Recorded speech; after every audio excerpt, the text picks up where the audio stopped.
Silas Bram had $3 in his pocket and a vow in his chest that was older than the money itself. On a scorching afternoon on Allen Street in Tombstone, both collided with a woman standing on an overturned crate, a black veil hiding her face from a crowd that had gathered like it was entertainment. The auctioneer called it a debt settlement. He called the onlookers a courtesy. He called $3 a fair price for a woman with no one left to object.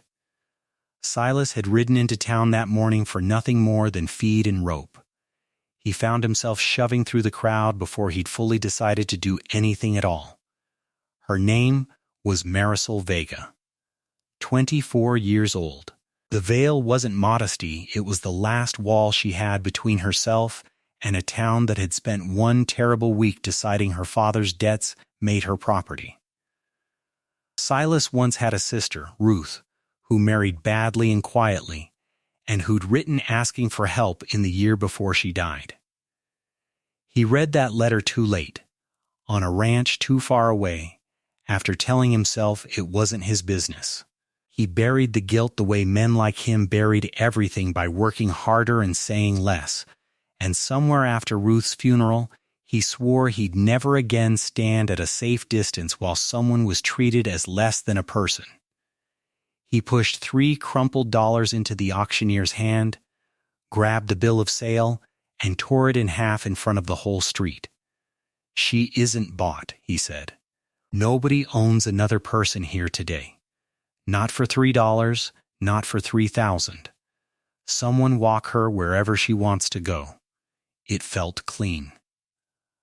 Final. Silas didn't yet understand he'd just humiliated the one man in Tombstone who couldn't survive being humiliated, Cornelius Bragg, who'd arranged the auction not to collect a debt, but to claim Marisol for himself, and who stood at the edge of that crowd watching his plan torn in half by a stranger with calloused hands. Marisol's father had borrowed from Bragg to expand his freight business, ordinary enough in a boomtown built on credit. When he died of fever, her uncle, weak, frightened of Bragg, agreed to a private arrangement dressed up as a public auction. Marisol learned of it 4 days before it happened. No money, no family willing to fight, no legal standing worth anything. She wore the veil not from shame, but as the one thing left that Bragg couldn't take along with everything else. Silas brought her to his ranch 8 miles out, not as a wife, not as anything with a name yet, just because she had nowhere else to go. And he wasn't a man who could tear up a bill of sale and then walk away. The first days were silent, careful. She kept to her room, spoke in clipped sentences, gave nothing away. He gave her the same distance you'd give a spooked horse. It was Marisol who broke first the 4th morning, finding Silas wrestling a tortilla recipe he'd clearly never learned. Flour everywhere. His face locked in stubborn concentration. She laughed before she could stop herself. First real laugh in 18 months. "You're doing it wrong," she said. "May I show you?" Small thing. But it was the first time since her father's death that anyone had asked her something instead of deciding it for her. Weeks passed. She taught him her mother's recipes. He taught her to ride his gentlest mare. Understanding without being told that a woman just auctioned like livestock needed to feel some control over her own movement through the world. In the 3rd week, she forgot to put her veil back on after washing her face and stood in the doorway bracing for the usual reaction and assessment. A calculation. Silas just said, "You've got flour on your cheek, same as me," and went back to kneading dough. She stood there, quietly stunned, realizing she'd just been looked at and seen as a person, not a debt. One evening she found him on the porch with a worn letter, Ruth's last one, the one he never answered in time. He let her read it. "You came for me the moment you saw the same thing happening again," she told him. "That's not nothing. That's the whole of what a person can offer showing up the second time, even though you can't undo the first." 6 weeks after the auction, Silas found his fence line cut clean through a message. He started sleeping with his rifle close. Then Marisol was stopped in town by one of Bragg's men, tipping his hat, sending regards, mentioning the outstanding debt. She rode home shaking. Silas finally understood what he'd actually done on Allen Street, publicly gutted a debt instrument belonging to one of the most dangerous men in the county. Rather than freeze, they prepared. He taught her to shoot not romance, just readiness. Within a month she could hit 4 of 5 bottles at 30 paces.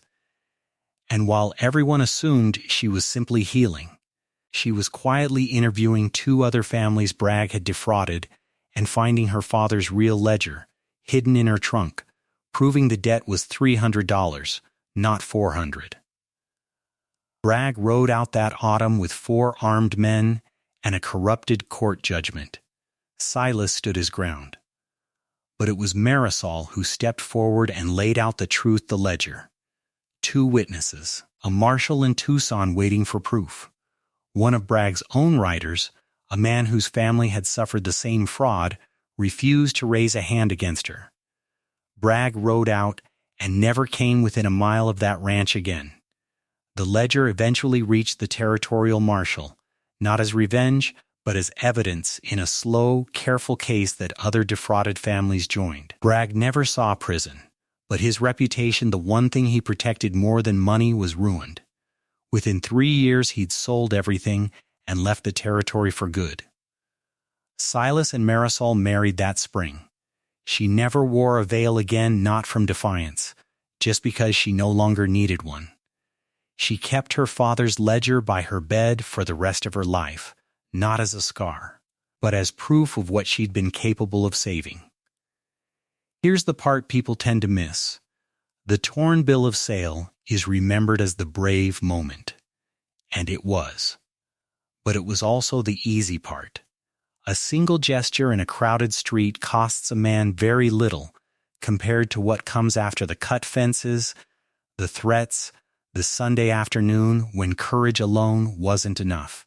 The real rescue came from patient, careful preparation, not impulsive grace. Frederick Douglass once said power concedes nothing without a demand, and Marisol understood that better than anyone on that porch. Silas's courage opened the door. Her patience is what closed it for good. A rescue and a reckoning are never the same event, even when they happen to the same 2 people. And real protection, the kind that lasts, is almost always built quietly, long after everyone else assumes the danger has passed.